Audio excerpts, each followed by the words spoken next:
Hi, you're on the Reddit Confessions channel. Let's start with what she left in the sink. There was lipstick on the fork. Not a faint trace.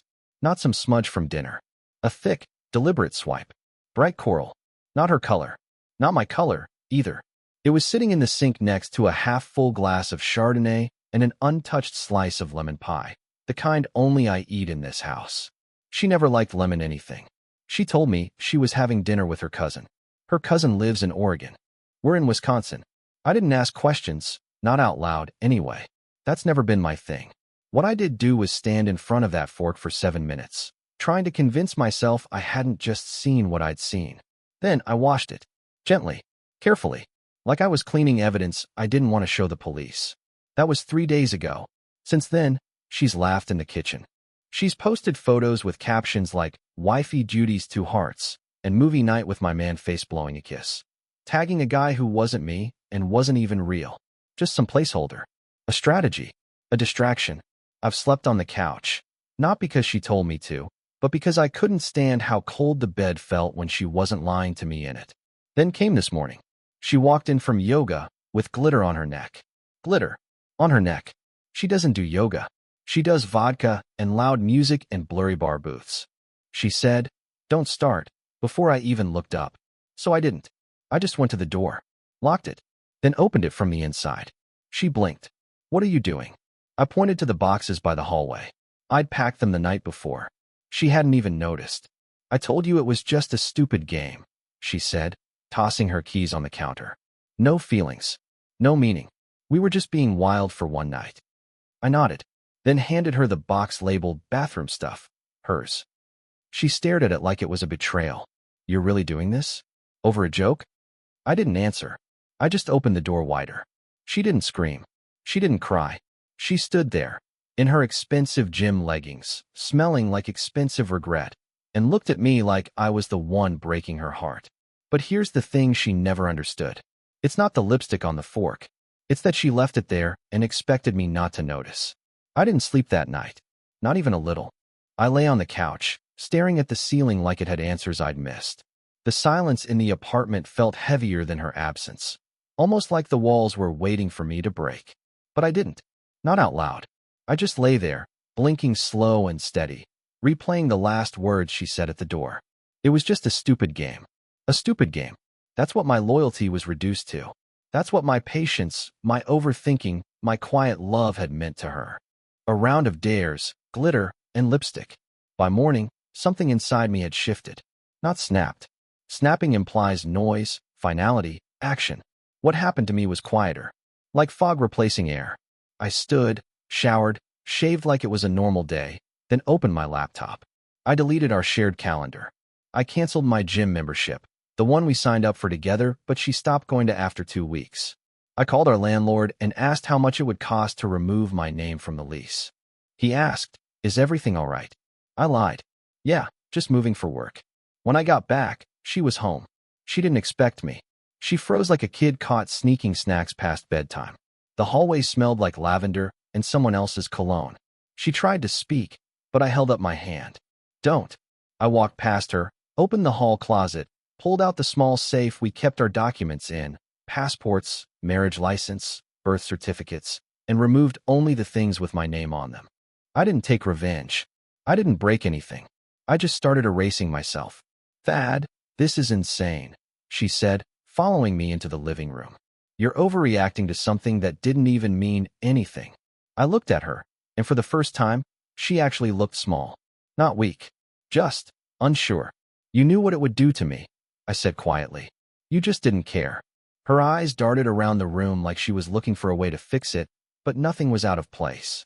I'd cleaned. I'd folded the throw blanket. Even the lemon pie dish had been washed and dried. My chaos was invisible. "I didn't sleep with anyone," she blurted. "It was just flirting. Just touching. Just fun." Each word hit like an apology wrapped in an insult. She was trying to minimize the damage, paint it over with soft colors. But I'd already stopped looking at her the way a husband does. I wasn't angry. I was tired. I'd spent years trying to feel chosen, only to realize I'd been standing in a spotlight she redirected whenever someone shinier walked by. I handed her a padded envelope with her name written on it. Inside was her wedding ring. I'd found it in her gym bag next to a receipt for 2 cocktails and a bar napkin with someone else's handwriting on it. "What am I supposed to do with this?" she asked. I shrugged. "Same thing you did with our vows, I guess." Then I left. Not forever. Not yet. But I needed her to know something. She didn't just break my heart. She made me question whether it was ever safe to hand it to anyone again. 2 days passed. I didn't block her, but I didn't respond either. I checked into a long-term stay motel on the edge of town. One of those places where the curtains never fully close, and the ice machine always sounds like it's choking. I told no one. I answered no calls. I just disappeared the way quiet people do, not with a bang, but with a whisper and a key left on the counter. The thing about silence is that it makes liars very loud. On the second night, at 1:12 a.m., my phone lit up with a voice memo from Coraline. I almost didn't listen. I stared at it for 15 minutes, trying to decide whether the act of pressing play meant I hadn't fully left. But curiosity always ruins us, doesn't it? Her voice came through strained and shaky, like she'd been crying but didn't want me to know. "I know you're angry," she started, followed by a long pause. "I know what I did looks bad, but you're making it into something it's not. You always overthink everything, Thad. It's just how you are. It was stupid. It was a dare. He kissed my neck, that's it." I laughed because I didn't know what else to do. It meant nothing. I swear. "You mean something. You always have." She ended it there. No apology. No begging. Just a flimsy defense and a reminder that I'm the guy who overthinks. I lay there staring at the ceiling, my fingers numb around the phone. What she didn't know, what she never understood, is that I don't overthink for fun. I overthink because when people like me get lied to, it doesn't start with shouting or drama. It starts with tiny things. A pause. A word out of place. A fork in the sink. And we notice everything. The next morning, I drove back to the apartment. Not because I wanted to see her. I didn't. I just wanted one last walk through the life I was leaving. When I parked, I noticed her car wasn't there. The hallway smelled different. Like she'd burned a candle she never lit before. Vanilla and regret. The door was unlocked. Not wide open. Just cracked. Like she wanted to leave a metaphor for me to walk through. Inside, the boxes I'd packed were untouched. My jacket still hung on the back of the chair. And on the kitchen counter was a note. It read, "I didn't cheat. But if you walk away, I guess it's the same." I stood there for a long time. I didn't cry. I didn't scream. I just slowly pulled the ring from the envelope I'd given her and placed it beside the note. Then I walked into the bedroom, took my last duffel bag, and left. On the drive back to the motel, I replayed her voice again and again. Not because I missed her, but because I couldn't believe how easily she folded everything we had into a sentence about me being the problem. It wasn't the kiss. It was the rewrite of history. It was the way she clung to the word game like it could undo everything. And somewhere around mile marker 9, it hit me. She hadn't lied to cover the truth. She lied because she truly believed I wouldn't do anything about it, that I'd swallow it like always. This time, I didn't. I didn't plan to tell anyone. I wasn't looking for validation or sympathy. That's never been my style. But sometimes, the universe gets bored of watching your life quietly fall apart and decides to toss in something messier. That something came in the form of Coraline's sister, Lila. It started with a knock on the motel door. I'd only been there a week, surviving on bad coffee, instant noodles, and the white noise of my own thoughts. When I opened the door and saw Lila standing there, arms crossed, wearing that same disapproving expression she'd worn since the first day she met me, I honestly thought I was hallucinating. "You look like hell," she said flatly, brushing past me before I could say anything. "No one invited you in," I muttered. "No one needed to." Coraline told me everything, or at least her version. Which, by the way, sounds like a screenplay for a sitcom that ends with the laugh track cutting out. I closed the door slowly. "What do you want?" "To say you're not crazy," she said, dropping onto the edge of the motel bed like she'd been rehearsing that line. "And to tell you something she never would." That got my attention. She pulled out her phone, opened a photo, and handed it to me. It was from the night of the party. I recognized the dress, the glitter, but this wasn't the same boomerang video I'd seen online. This was a still photo, raw, unfiltered. Coraline wasn't just sitting on someone's lap. She was kissing him, hands on his face, his on her waist. I blinked slowly. She said it was a joke. Lila scoffed. "Sure, and I'm a brain surgeon. Look, I'm not here because I care about your marriage. I'm here because I told her not to marry you in the first place, and she did anyway. And now she's blowing it up like she always does. But this time, she won't own it. She's painting you like some paranoid control freak. I should have been angry, but all I felt was confirmation. Heavy, bitter confirmation. I don't even know what hurts more, I said quietly.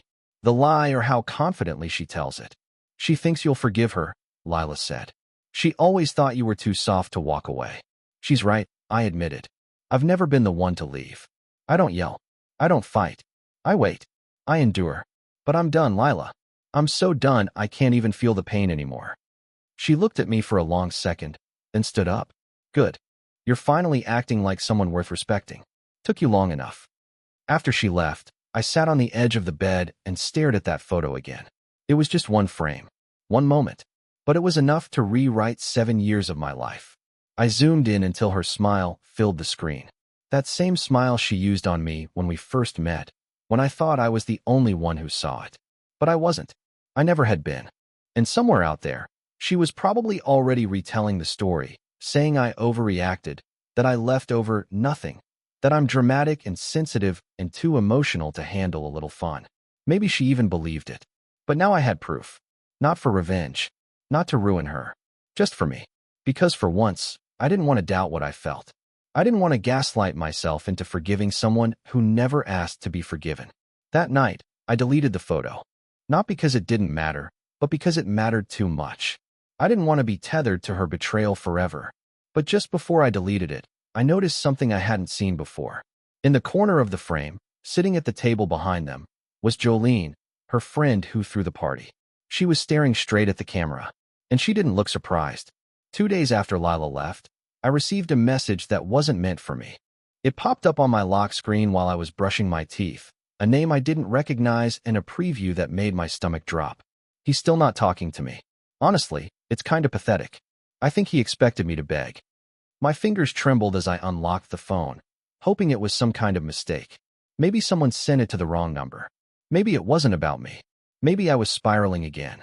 But the message came with a follow-up just 2 minutes later. He's staying at that nasty little motel on 8th, Lila told me. I'm tempted to show up just to see how bad he's doing. It was a group chat. Coraline was part of it. The sender was someone named Tamron, another friend from her party circuit, someone I'd met maybe once at a New Year's Eve event years ago. A girl who'd fake laughed at everything I said, and then called Coraline wifey, all night like they were teenage roommates instead of grown women with taxes and mortgages. I didn't respond. I didn't even let the read receipt trigger. I just sat on the edge of the motel bed, toothbrush still in hand, mouth full of foam, staring at the one person I never thought would turn me into a punchline. It wasn't just the words. It was the way she was presenting my pain like a casual update, like I was the punchline to her friend's inside joke. And then something snapped. Not loud, not violent, just final. I stood up, rinsed my mouth, and got dressed like I was going to war.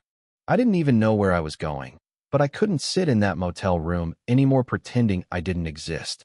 I needed to remind myself I was still a person, that I still had a spine, that I didn't have to be the polite one in a story where my world had been shattered. I drove to our apartment. She was there.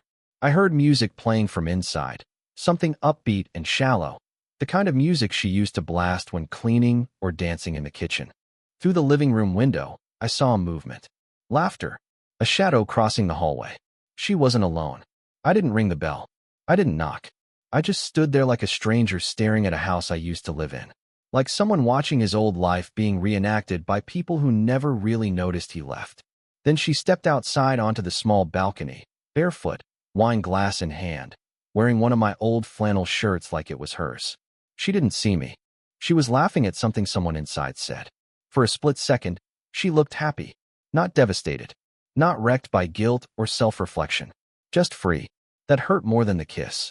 I left before she could see me, not because I was afraid, but because I didn't want to give her the satisfaction of knowing I still cared enough to show up. Later that night, I did something I didn't expect of myself. I replied to her message. Not to Coraline, to the group chat. Just one line. Thanks for the reminder. I'm better off without any of you. Seconds later, someone left the chat. Then another. Then Coraline. She called me 5 minutes later. I didn't answer. Instead, I sat by the window in my motel room, letting the silence wrap around me like a blanket made of sharp edges. I didn't feel stronger. I didn't feel victorious. I just felt real. Like for the first time, I wasn't pretending everything was okay. I stared at my phone for a long time, waiting to feel regret. It never came. What came instead was another message from Jolene. 3 words. We should talk. I didn't respond to Jolene right away. I stared at her message for nearly an hour, thinking maybe it was bait. Maybe Coraline put her up to it. Or maybe it was just pity. And I didn't want pity. I wanted answers. I wanted someone to look me in the eye and say, "You're not crazy. This isn't your fault." But more than anything, I wanted to know if what I thought I saw was really what happened. Because Coraline had a way of making me question my own reality. Jolene didn't. When I finally agreed to meet, we picked the most neutral place imaginable, a gas station cafe with flickering lights and stale muffins. I chose a booth in the back, facing the door. Jolene arrived exactly 5 minutes late, sunglasses on despite it being dusk. She sat across from me without a word, pulled her hair into a knot, and folded her hands like we were about to discuss something sacred. "I'm not here to defend her," she said before I could even breathe. "I'm here because I think you deserve the whole story, and she's never going to give it to you." I nodded. My throat felt like sandpaper. "She didn't just kiss the guy at the party," she said flatly. "They left together. For about 45 minutes. She came back with her lipstick gone and her phone turned off. No one asked questions, because Coraline's always been like that. Flirty, impulsive, a little selfish. But that night, it wasn't just a game. She knew it. We all knew it. But she called it just a dare because she thought you'd swallow it like you always do. I stared at the napkin in front of me, tracing the edges with my thumb. My heartbeat was thudding in my ears, but I stayed quiet. I wanted her to keep going. "She told us not to tell you. She made jokes about how sensitive you were, how you'd make it a whole thing when it didn't need to be." Jolene looked at me, her expression softening. "But it was a thing, Thad. A huge one. And I saw your face the night she sent you home with that ring. You looked like a man being evicted from his own life." I swallowed hard. "Why are you telling me this now?" She shrugged. "Because I've known you for 7 years, even if we weren't close. And you were always the one packing her lunch, remembering anniversaries she forgot, waiting outside clubs at 2 a.m. to drive her home safely. I was part of the group that laughed behind your back, and I don't feel great about that anymore." I didn't know whether to thank her or fall apart. The truth wasn't relieving. It was heavy. Confirming what I suspected didn't make the pain go away. It just made it more permanent, more undeniable. Like her betrayal had moved from whispers into solid, immovable facts. "What do I do with this now?" I asked, voice thin. Jolene leaned in. "You do what you should have done a long time ago. You stop waiting for her to explain herself, and you start writing the next chapter without her." After she left, I sat in the booth long after my coffee went cold. For the first time, I let myself feel it all, not just the betrayal, but the embarrassment. The humiliation of being the guy who didn't see it coming. The guy who defended her when people raised their eyebrows. The guy who was too afraid to admit he wasn't enough for someone who never wanted to be held still. Back in my motel room, I opened the drawer beside the bed and pulled out a blank notebook I'd shoved in there the night I moved in. I wrote one sentence at the top of the page. It was never a game to me. Then I kept writing. And I didn't stop. A week passed after my conversation with Jolene, and everything around me felt muted. The world outside kept moving. Traffic lights blinked, people ordered coffee, dogs barked in the alley. But inside, I was standing still. That's the thing about betrayal. It doesn't just end the relationship, it freezes time. You get stuck in that one scene, replaying it over and over like you're hoping to notice something new that might change the ending. I hadn't heard from Coraline since the night I responded to the group chat. No calls, no messages, just static. I thought maybe she'd finally realized she'd gone too far to come back from. Maybe, in her own way, she understood that this time the damage was beyond repair. But then, one afternoon, I returned to the motel to find an envelope wedged beneath my door. No name, no note, just thick, heavy paper that felt too intentional to be anonymous. I stared at it for a long time before opening it. Part of me expected more excuses, more manipulation, some long-winded attempt to rewrite the past into something prettier. But what I found inside stopped my breath. It was a printed photo, not of us, of her and him, the same man from the party. They were seated together in what looked like a rooftop restaurant. She was leaning in, holding his face. He was smiling like they had history, like this wasn't new. On the back, scrawled in Coraline's handwriting, was a single sentence. I didn't think I'd fall for someone else, until I did. That was it. No apology. No explanation. Just a statement, like she was declaring a weather change. I didn't even know who the photo was meant for. Was it supposed to hurt me? Set me free? Was it an act of cruelty or honesty? I sat on the bed, staring at the image until my hands began to shake. Not because I missed her, not because I wanted her back, but because that sentence confirmed the thing I'd been trying not to believe for weeks. I was never in control. She hadn't just made a mistake. She made a choice. And now she wanted credit for being honest about it, after the destruction. I tore the photo in half. Then again, and again, until it was nothing but scraps on the floor. And yet, even with it gone, I couldn't stop hearing those words. I didn't think I'd fall for someone else. She didn't fall. She leapt. I paced the room for hours that night, thinking about all the times she told me I was too sensitive or too insecure. How many times had I swallowed discomfort just to keep the peace? How many moments had I brushed off her late nights, her cold shoulders, her disappearing acts, thinking maybe I was the problem? But I wasn't. She was already gone before I noticed she'd packed. That night, I made a decision I never thought I would. I logged into our shared bank account, something I hadn't touched since I left. She hadn't changed the password. Probably thought I wouldn't check. But I did. And I saw the transfer, $3,200 wired to an unfamiliar name 2 days after the party. Labeled Retreat Deposit. I searched the name. It was a couple's getaway resort in Sedona. She was planning a romantic trip with him, while pretending we were still fixable. That was the final nail. Not the photo. Not the kiss. Not even the lie. It was the fact that she was investing in a future with him while I was still cleaning up the mess she left behind. I didn't cry. I just opened my laptop, booked a one-way ticket out of state, and started packing my things. Not because I was running away. Because I was done being the ghost in someone else's story. The motel room was nearly empty. My duffel was packed, zipped, sitting by the door like it couldn't wait to leave. I looked around one last time. The flickering ceiling light, the cheap floral bedspread, the mirror that had been both witness and judge. This place had seen me unravel, but it had also seen me wake up. Maybe that's why I wasn't angry anymore. I wasn't even sad. I was just done. I didn't leave Coraline a note. She'd already written her ending. I just chose to write a new beginning. Quietly, finally, and without the weight of waiting for her to understand what she'd broken. My flight was in 3 hours. New city, new job, a tiny studio apartment with 0 shared memories. No lemon pie, no glitter, no flannel shirts claimed by someone else. Just silence I owned, not silence I suffered through. Right before leaving, I reached under the mattress and pulled out the notebook I had been writing in since this all began. It wasn't full, not even halfway, but it had enough. Enough to remind me that even at my lowest, I was still showing up for myself. Writing when I wanted to disappear. Remembering when forgetting felt easier. Owning my story before someone else rewrote it. I tucked it into my bag. That was the last thing I took with me. On the plane, I stared out the window as the city shrank behind me. I wondered if Coraline would ever regret what she did. But then I let that thought go. I had more important things to think about now, like what I'd do with my freedom, my voice, my time. Because here's the truth she never understood. I wasn't broken. I was buried. Under years of excuses, second chances, and holding my breath. And now, I'm not just breathing. I'm flying. Thanks for watching this journey unfold on Reddit Confessions. If you've ever made a silent comeback after someone tried to write you off, share your story below, or tell us about a surprising historical event that still amazes you. We read every comment. And remember, sometimes the quietest exits are the ones that echo the loudest.